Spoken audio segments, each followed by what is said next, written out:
discussing the essence, or divine nature is questioning what is God. However, questioning the what in God's existence means questioning the essence or divine being, and not questioning his person. If we inquire about the person of God, then we use the word who, and questions about God's person will be discussed at a later time, aside from questioning the what and the who. In our discussion about the Creator, we will also question the how of God. This means we're talking about God's way of working, his presence in the world, and his relationship with the created universe. Regarding the question, how about God? We will discuss God's presence in his glorious light, where his hidden power or divine power resides. That's where we'll talk about the divine power, or transcendent energy that can manifest itself as the radiance of glory emanating from God's own essence. So, the nature and glory of God are distinct, although inseparable. The glory of Jesus Christ that could be seen and felt by his apostles is the glory of God, even though within the person of Jesus, who is the Word of God, resides the essence of God. The singular God cannot be comprehended in his essence by humans. Hence, in the Bible, it is stated, "He alone is immortal and dwells in unapproachable light. No one has seen him or can see him." The phrase "no one can see him" does not merely refer to physical sight, but also to intellectual understanding. Furthermore, the one God is described as dwelling in unapproachable light. This indicates that, if even the place where God dwells cannot be approached, much less can he who dwells in that light be approached. God is invisible and a mystery. This indeed makes God great. The essence gap between humans and God will never be bridged due to boundlessness, making our understanding incapable of reaching him, because God is not only supreme, but also beyond height. And if we say that God has an essence, indeed, even that surpasses all essences, in short, he absolutely cannot be compared to anything. Thus, we are unable, even slightly, according to our intellect, to understand the essence of God. Therefore, God said to Moses, "You cannot see my face, for no one can see me and live." As humans can't understand the essence of God, the scriptures also say that no one has ever or can understand God. No one has ever seen God. This is because even though God dwells in light, that light is unapproachable, and despite God being light and having no darkness within him, yet, due to the vast and profound mystery of the essence of God, what can be seen by humans is but a deep abyss of darkness, just as Moses experienced when encountering God on Mount Sinai. As written, "The people remained at a distance, while Moses approached the thick darkness where God was." The dark mist where God resides is a symbol of how God is so enshrouded by the mystery of his greatness and glory. For sinful humanity that wishes to draw near to God, likewise, it's no surprise that the psalmist also mentions, "He bent the heavens and came down. With dark clouds under his feet, he made darkness his hiding place, yes, becomes his dwelling, dark rain, thick clouds. The Lord is king, clouds and darkness surround him." Due to the obscurity of the essence nature of God, to human reason, there's only one thing we can understand about God that humans truly don't know or understand.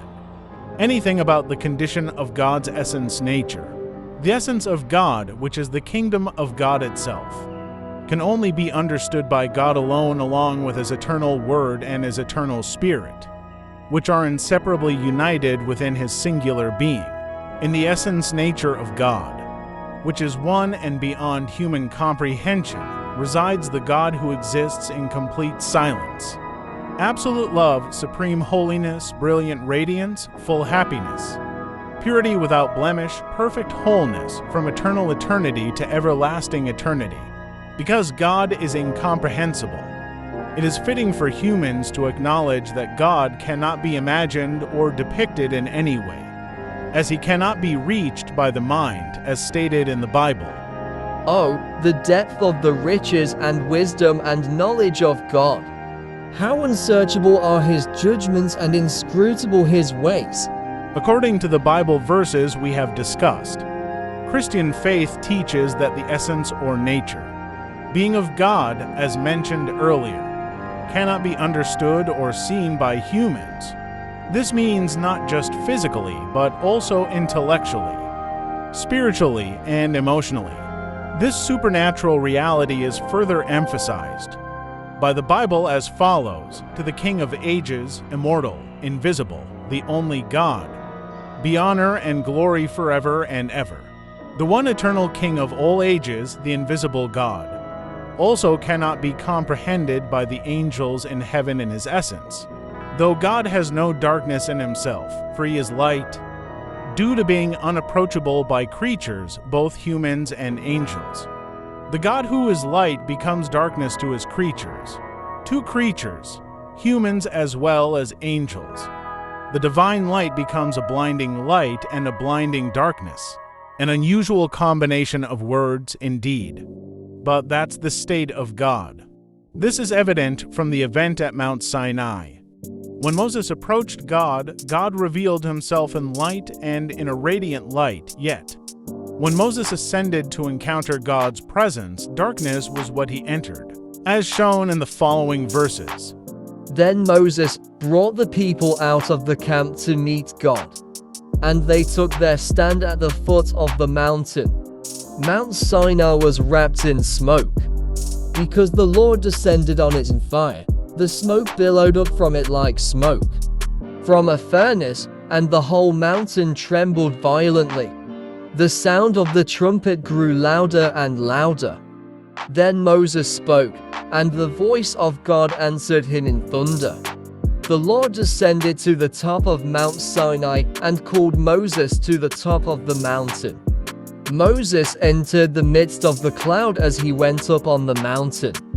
And he stayed on the mountain 40 days and 40 nights. He rode upon a cherub and flew. He soared upon the wings of the wind.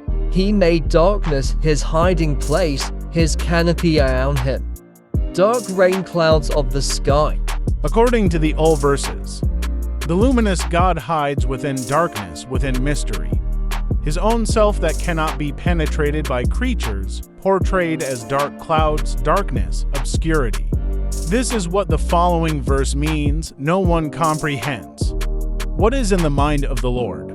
Because the essence or nature of God is indeed so mysterious and uninspiring, it's only fitting that his face, meaning his essence, could shatter creatures if they could possibly see it, which is clearly impossible, as it said, "You cannot see my face, for no one can see me and live."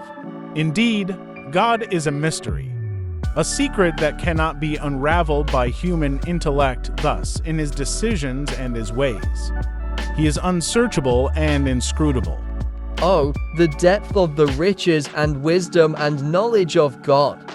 How unsearchable are his judgments and inscrutable his ways! Only God himself truly understands his essence, which is most invisible, most unsearchable, and most inscrutable. His essence is the secret above all secrets, and the mystery above all mysteries. That's why, with fear, reverence, and deep love, we must approach this God. God, who lacks darkness, becomes a secret, and a mystery of deep darkness in his essence nature, as he cannot be approached by humans, and is unattainable by humans in their natural sinful state.